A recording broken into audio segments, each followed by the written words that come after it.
was just like, I'm not even really gonna say subliminals, because like the shit is like kind of happening in real life and it's not that deep. Yeah, it is. You know, and it's going over a lot of people's heads. I think a lot of people look at stuff as just like a regular horror movie. Yeah. When sometimes some people are just throwing nice little subliminals in there for you. Yeah. And I think black people know. I mean, they do, but it's just to an extent. Yeah, to a certain extent.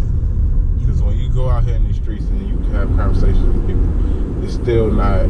Oh shit! Motherfuckers like, you really think they're gonna do that shit, bro? Are you listening? Damn.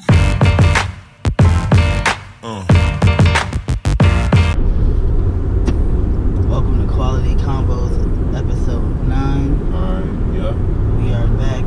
We actually got topics today. We ain't just talking just to talk. So ain't nothing wrong with talking just to talk. Ain't nothing wrong with talking just to talk. 'Cause, you know, people like to hear us, you know. Exactly. That's the point of it. But yeah, today we kind of got a variety of topics. There's a lot of stuff going on. A lot of stuff going on in the world. But first off, I want to talk about Juice WRLD, man. Chicago native. Yeah. You know, it took me a while to actually knew that. Yeah. I never knew. I thought he was from Atlanta. I ain't even gonna lie. Yeah, I know. I did too. I thought he was from. I was like, until he had like an interview, until the Tekashi thing. That's when I figured out. What happened with Tekashi? Like at Juice WRLD concert, he was saying fuck Tekashi 6ix9ine, and then Tekashi made that video. Because of Chicago. Talking about he'll fuck his girl, and then. Oh, I did see that. Yeah. So that's when I realized I'm like, this nigga from Chicago? What? And I'm like, yeah. Oh wow, that's crazy. Yeah, it took me a while to that caught on. Yeah, no, I found out because of Yemi.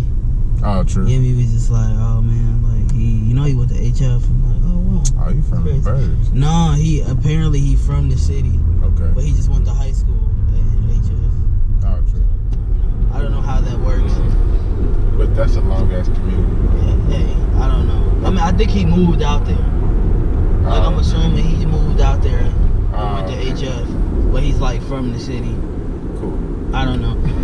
I'm not gonna deep dive into it. Yeah. I'm just taking for what he's saying from the city. Yeah. It's famous, cool. But yeah, so he recently had a Tim Westworld freestyle. Right. Where he freestyled for like over an hour, bro. Like. Yeah, I heard he just be going. Yeah, like the clip like, wasn't. He pretty good with. Some rapper was saying in they little one of their interviews, it was like when we be rapping in the studio, Juice WRLD, all his shit's just straight off the top, and it be taking me a while to do my punch-ins or some shit like that. Mm-hmm. I'm like, I didn't know he was actually talented. He actually cared about the craft and the art or whatever. Yeah, and it's like, so he went on Tim Westworld, went crazy. Mm-hmm. Bro, literally Tim Westworld is, he a funny guy. Oh. Because I was watching one of his interviews. I think it was Playboy Cardi interview. He was just saying some like whatever the fuck shit to me. Like what? Like, I used to fuck with Tim Westworld heavy, but I was just like, what the fuck are you on, bro? Because I mean, he was just promoting his bullshit, just saying like whatever he need to say. I'm like, you a grown ass man. Ain't no way in hell you just gonna tell this kid to just be like, yeah, spend it all. Like, what's the point of it, bro? Yeah, fuck, like, yeah, he kind of co-signing just dumb whatever shit. Adam, just from, because. What's dude? No Jumper. Oh, okay. How they both grown as hell, but they just be like appropriate. I mean, I kind of feel like they like just how what J. Cole said. Like they think this is what it means to be black and to be black and famous. So they just gonna encourage the bullshit because at the end of the day, I'm sure they ain't spending it all. Yeah, because I'm just like, nigga, what? You a grown ass man? You should be telling his ass to save your money, invest. What about investing? Or at least ask him a question. He was just co-signing just whatever. Like, I'm like, all right, whatever. But I mean, anyway. The man did a freestyle. Yeah.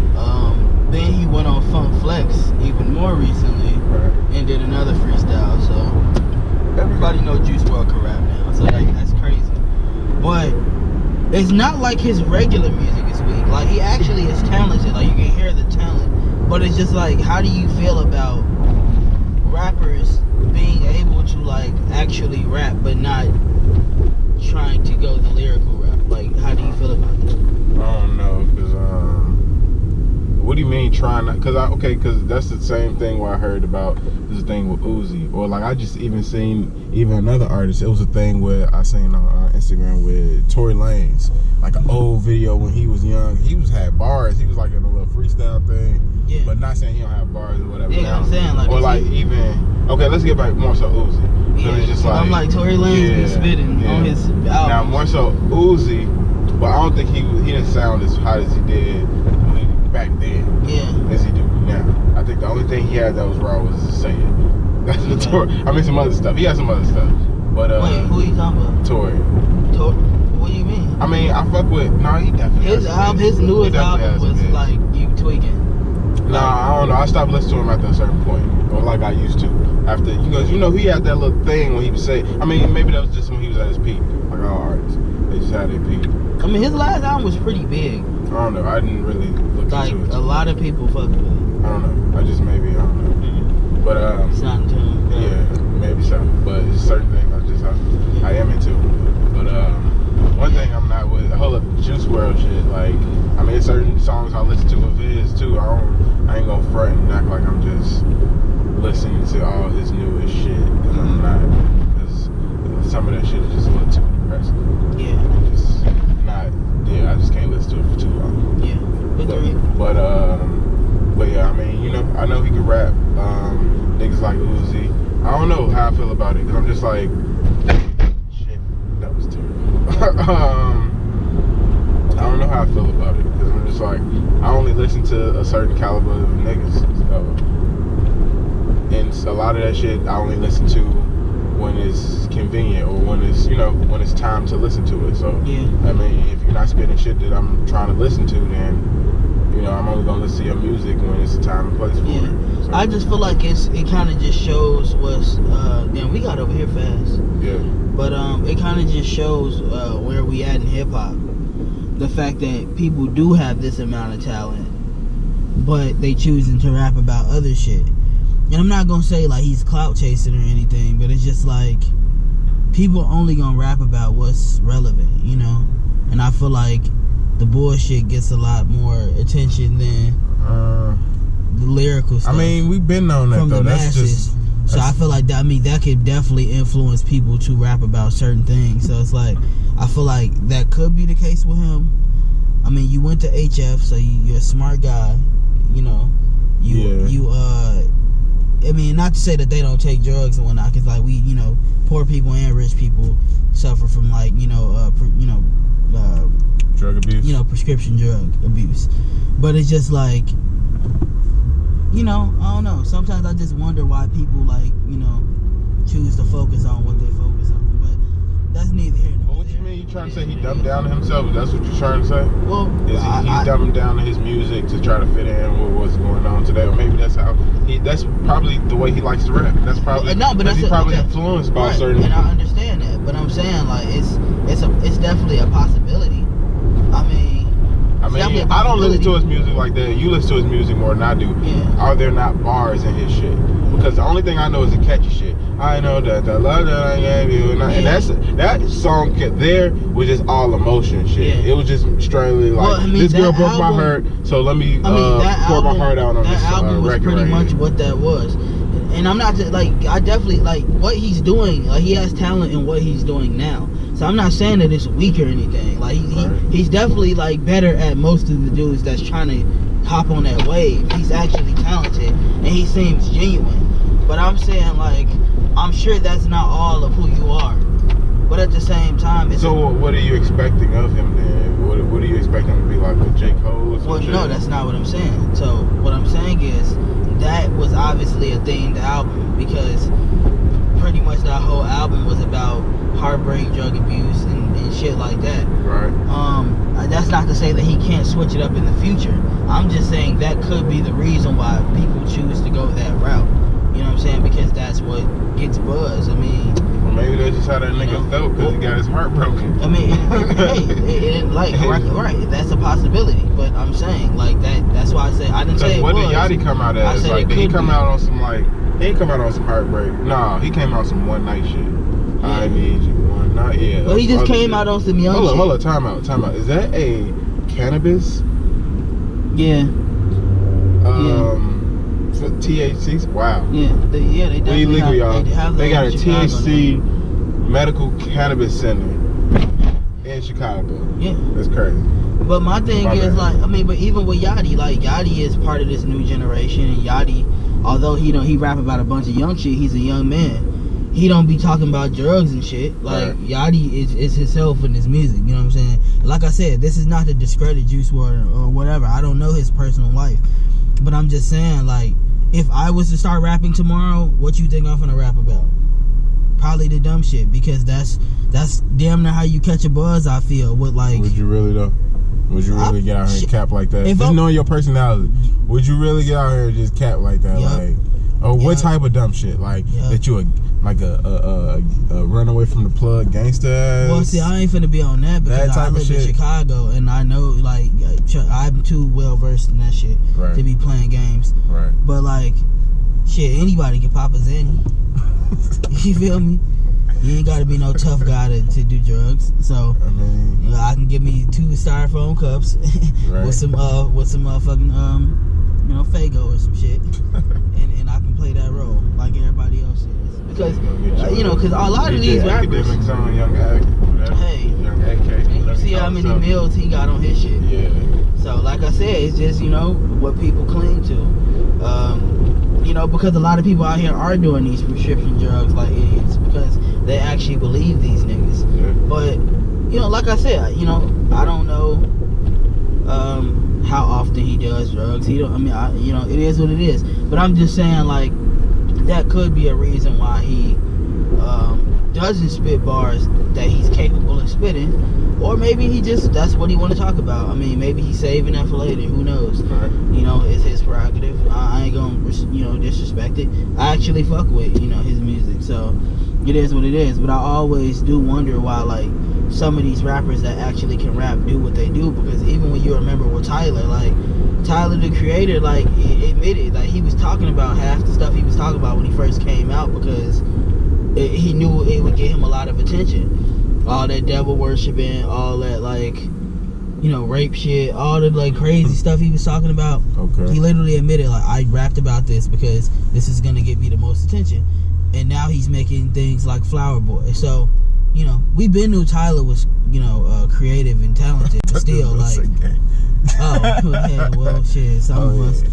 But yeah, like, you know, it is what it is. Like, people rap about what they rap about for different reasons. So, you know, it is what it is. And, you know, as we can see from what Sauce Walker said, that's what I was gonna say. What's the song called? Mask On, I think it was. Mask On. Yeah, like he was. Yeah, he was basically talking about these rap niggas who was.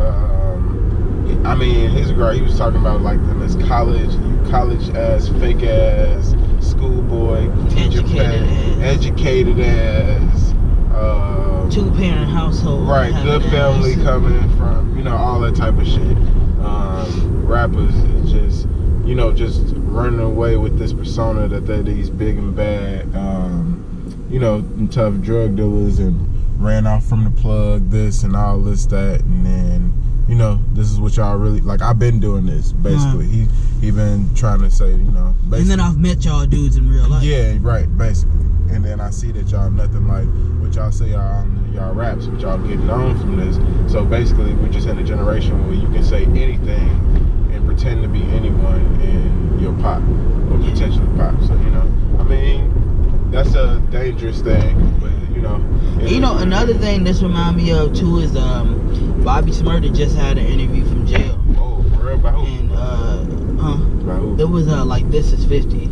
Oh, okay. And, like, you know, he was pretty much saying, like, shit, he damn near wish he would, like, you know, because Bobby Smurda was an entertainer. Like, he was, like, you know, very entertaining. But he was also with the shits. Right. But he was basically saying, like, because people was trying to, like, be like, oh, what you think of Tekashi and whatnot. He was like, man, like, I almost wish I would have been more on the entertainment side, because, you know, now he not getting out to 2020. Right. And people running with his flow. You know, people running with his style, people running with the way he was entertaining people, except they cutting out all the bullshit, but still having that persona. No. So it's like, wow, you know, like, I mean, putting things into perspective. Like, he, you know, basically he was just saying, like, y'all need to stay y'all ass out of jail. this is where I'm from too, St. Stephen's. St. Stephen's, man. You know what I'm saying? Real niggas know. But anyways, go ahead.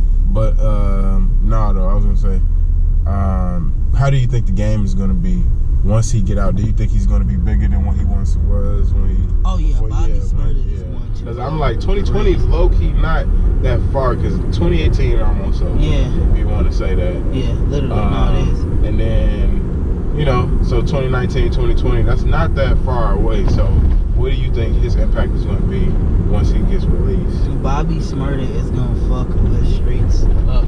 Yeah. Like, up.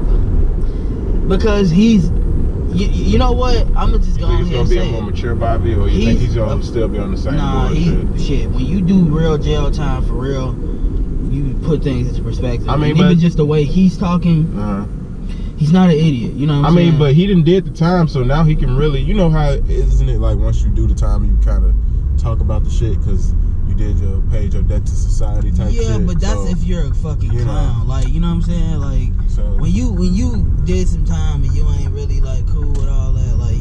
Yeah, he's still, like, how old is he too? Because he's still pretty young, by the way. Yeah. So I'm trying to think. I don't know how old he is, but I mean, either way, like, I'm just gonna take him for what he's saying. Like, and then not even just that, but like me personally knowing real ass street niggas and like gangsters, like they don't be with all that talking. Like, you know what I'm saying? And I understand he was young and he was popping all that and hot nigga, but like when you sit down and do that time for real, and you put shit into perspective. You know what I'm saying? Like, the shit is completely different, you know? Right. A lot of people just don't be trying to lose their freedom, honestly. You know? Ooh, I need to do that. So, it is what it is. Like, he gonna fuck... I feel like he's what Gucci Mane was to Atlanta. Yeah. He's to the New York way. Yeah. Because everybody is eating off of that. Yeah, so how do you think... his New York way. Do you think he's gonna overpower Tekashi's clout when he get back and be the real king of New York, or do you think they're gonna have some type of clash? Or shit, I don't know. From what you heard from Tekashi said once Bobby get out of jail, he gonna pass the torch. Oh yeah, okay. Yeah, he said it. But I mean, I'm sure that's not gonna really happen. But I feel like they fuck around and do shit together. Yeah. Cause it's not like he don't fuck with GS9. Like he's giving him like props and shit. So like, I mean, who knows? That's if Tekashi's even like super hot in 2020. You never know. But I do think Bobby is gonna be a staple because, like I said, he kind of. I mean, I'm trying to think like besides Troy Ave, but I mean, it's not a lot of New York rappers that rap like Troy Ave. You know what I'm saying? I thought that nigga is buried in the rap game right now. He damn near is. That's what I'm saying. But that's what I'm saying. Like, just making New York hot again. Like, he was part of that. Like, those few that made New York hot again. It was like him, Bobby. You know, maybe Dave East, but like even still, Dave East in his own lyrical lane. So it's like Bobby was like kind of one of the first ones, him and Rowdy, to like get New York on some turn up shit. Like it just sounded real different than New York rap. Right. And like I said, Dave East and Troy Ave rap, like they like lyrical, like trying to bring New York back to Nas and them, you know, 50 and them. So I mean, it is what it is, but you know, and that's not to say Bobby couldn't rap, because Bobby actually could rap. But yeah, like he's gonna be successful. No doubt about it. Like like the dancing, he just he literally had the package. That's why it was so unfortunate for him to get locked up. I just can't wait to see what he gonna bring to the table after all these years of being sitting down for that long. You feel me? I just want to know what he got in store for everybody. But you know, all right. As soon as he come back, Bobby bitch everywhere. I want to hear that shit blasting. I don't give a fuck what city you in, Bobby bitch. But moving on to another album. What about Wiz shit? How do you feel about his Rolling Papers too? Yeah, see, and the thing about these longer albums is that it's taking me a while to digest it. Like, I've listened to Rolling Papers too. What I've heard from it was like it's a good album. Point blank. A lot of people was kind of trying to shit on it. Really? Even when I was watching Everyday Struggle, they was kind of like on some like it was like they was just basically saying it didn't live up to the Rolling Papers name. And which Rolling Papers actually wasn't even, the first one wasn't even my first Wiz like project. You know, I didn't even really think the first Rolling Papers was that raw. But my favorite one was the one we had. What was it? Taylor Alderdice? Yeah, Taylor. That's my favorite. That's probably one of my favorite ones. A lot of people say Cushion OJ, but I think that's because that Cushion OJ had like the first big songs, like like Mesmerized or whatnot. But Taylor Alderdice, like man, so many fucking bangers. Like I mean. I don't know. Like I definitely been with it. I don't know. It wasn't terrible. It was straight. It wasn't the best. Yeah. So I'm just leave it at that. Yeah. I mean, it was some songs on there that I definitely enjoyed, but overall, I don't know what letter grade would you give it? I mean, I can't really give it a grade because, like I said, it's 25 songs. Like. You couldn't give it that. No, I no. You can't give it like with niggas. No, but that's what I'm saying. I haven't digested the whole thing, so like I would have to listen to it again. What you've heard, because you were able to. Off of what I heard, I said it was decent. Failed the fuck out of ASAP. Cause that shit was trash. The difference is like what I heard. Like I just said. So you listen. So what I heard from Wiz was good, right? What I heard was good, right? The first time it was like synthetically decent, like I mean not synthetically, but like it was I forgot the word I'm looking for. It was I could listen to it. It was nice. It sounded decent, right? Right. What I heard from ASAP, that shit was instantly damn near trash. Like so no. Plus the testing wasn't as long as Rolling Papers 2, so I don't know what point you were trying to make with that, but yeah, fail. Because you instantly, I mean, I'm not even gonna get into it. I said it was bad. Like, you've never heard some shit and just been like, this is trash? I mean, shit, some of them, it was it was trash. Like, I mean, months later, is the ASAP album good? I mean, it's not terrible like you made it sound. It's not terrible? It's not. Okay, so just going off percentages, because that's what you just asked me, right? How many songs did you download off testing? For how long that album was? I mean, I would say a good 75%. You downloaded 75% of the album. Name me 4 songs off that album. You know what? Cause he be capping. The way my brain is working right now, okay, I'm on Wiz. So I can name you songs I fuck with on Wiz album. One of them being the one with Jimmy Wapo. And what was the other dude in there with them? Blue Hundreds. That was Jimmy Wapo and that was probably one of the best songs on his album, by the way. Like, honestly. Yeah, it was. Yeah. He had this, I forgot, it was Mr. Williams, I think. That was a pretty decent song on there.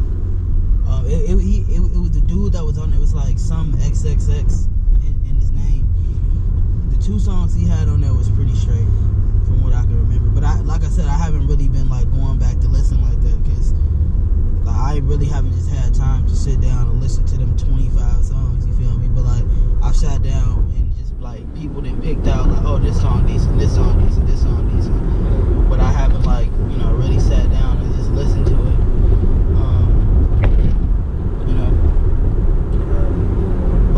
But yeah, so one thing I wanted to talk about too was the Purge movie, where you have Ylan Noel, I think that's how you say his name, from Insecure. From Insecure, yeah. He was like pretty much the star in that movie, even though he wasn't necessarily the main character, but he was like the Nino Brown mixed with Blade of this movie, and yeah, he was just like killing shit. But besides all the action, it was just like, I'm not even really gonna say subliminals, because like the shit is like kind of happening in real life and it's not that deep. Yeah. And it's going over a lot of people's heads. I think a lot of people look at stuff as just like a regular horror movie. Yeah. When sometimes some people are just throwing nice little subliminals in there for you. Yeah. And I think black people know. I mean, they do, but it's just to an extent. Yeah, to a certain extent. Because when you go out here in the streets and you have conversations with people, it's still not, oh shit. Motherfuckers like, you really think they're gonna do that shit, bro? Yeah. Like, yeah, I really do think they killing niggas for real. Yeah, so basically, like, you know, I hope a lot of y'all seen this because I'm about to spoil it for y'all ass. But basically, when they tested the purge, so it's the first purge. They tested the purge in a project in New York, right? I forgot what project it was, but it was the project. No, it was Staten Island, and basically they thought that like people were just gonna kill each other because, you know, the poverty. A lot of people signed up for it because they needed the money, but also just like, you know, gang turf and, you know, drug trades and things like that. And when they saw that the black people was partying, doing the purge, and like not killing each other like we are inherently supposed to do, because we're just, you know, bred to be violent. You know, they basically sent out the police. So the police was killing people. And like they had it, at first they had the police disguised as gangs, but you saw like the Ku Klux Klan and you saw the police, and you know, for me it's like, yeah, I mean, but random black bodies being found hung, you know, people ain't killing themselves. Those are messages. So it's like that's happening in real life. Police getting away with murder every other day. So it's like, you know, and just what they said in the, like, just even anybody can see, like, they straight up told people what it is. Like, we need a day of cleansing, like, to get out our frustration so we can feel better for the rest of like the year or whatever. So it's just so it's just like motherfuckers letting you know, like, they gotta like they feel frustrated, so they gotta beat on motherfuckers or murk motherfuckers in order for them to feel better about themselves, or you know, get their little frustrations out or whatever. So, and I think one of the most important components to it was how they blamed it on population control, and you know, I kind of feel like they look at us as disposable anyway. And since we damn near do need resources to multiply, and they really don't see value in us in general. I mean, I think I think to be honest, I mean, it's just kind of warfare. That's like, how warfare works. Warfare is genocide. You desensitize people to murder. You dehumanize the people that you're murdering. You know, for years and years and years, they've been trying to make us look like brutes, violent, brute rapists. This is so they could justify the killings. Exactly. It just make it easier to justify the killings. So when they ultimately do annihilate your ass, they already, they don't feel anything about it. We already showed you how savage they are and how crazy they are and what to ban. So when you look at Hurricane Katrina, when you look at Flint, Michigan, you don't react, but you see something happen in France, you see something happening in the Middle East, you empathize with that. But you know, it is what it is. So it's like, you know, once you don't, you know, value people, because you damn near think that the world is better off without them, once they start dying, you know, it kind of is what it is. I mean, they did the same thing with the Jews in the Holocaust too, where you know, just making everybody feel like they crooks and they this and they that. So ultimately, when it came down to annihilation, you know, everybody was just innocent bystanders. And it's the same thing. So if motherfuckers don't wake up and realize the bigger picture and what motherfuckers trying to do and the blatant messages they're giving you, the signals, then it's gonna be too late. You're gonna look up and be under complete subjugation and everything. So it's just, you know. And like what? So my thing is, like, let's just say some shit like that did happen in real life. What would you do? I mean, you know, for one, you got to realize the state that we're already in. So right now, you kind of, because like I understand what we're in right now. So you kind of gotta adapt the militaristic mindset now. So you know, that's my big word for the day. But anyway, you gotta kind of adapt that mindset, and you gotta kind of prepare yourself already. So, you know, I'm already preparing myself in regard to, not saying that anything's just gonna happen now, but you know, I'm just saying it could. So, you know, I'm just, you know, doing but what I I'm need to asking do. you, like, what would I do? What would you do if it I would literally defend happened? myself. I mean, I have the right to bear arms. I take advantage of that or whatever. So I would just, have to defend myself. I would build forts. I would do. I don't know. I would start learning how to survival tactics so I can survive in that type of environment. So just start learning little stuff, learning how to live without certain electronics and make safe houses, and I don't know, do whatever the fuck I gotta do. I just feel like the type of more firearms. The type of weapons we dealing with, if that was to happen in real life, bro, we would be fucking annihilated, bro. I mean, and I'm talking about like the average person, like, you know what I'm saying? Because we know like it ain't that hard to get a pole, but like, what your little ass pistol gonna do with what the fuck they got? And we don't know what they got, but we can use our imagination based off what they show us in movies. We know it's really out there. I mean, but if you come into my land, even though you know the land, I'm still try to use guerrilla warfare to the best of my advantage, and that's me. So it's just do whatever the fuck, Or that's I ain't Crystal gonna brother. sit and take that L. That's Crystal brother. Yeah. That's random as hell. I used to know who that. I'm low key trying to figure out if I'm going to that brunch. He throwing another Bad and Boozy event. But I think I got something to do that day. Something's happening that day. But I do want to go though, low key. Last one was decent. Shout out to Max, man. Shout out to Crystal too. That's the bro and the sis. So yeah, I may see you guys there.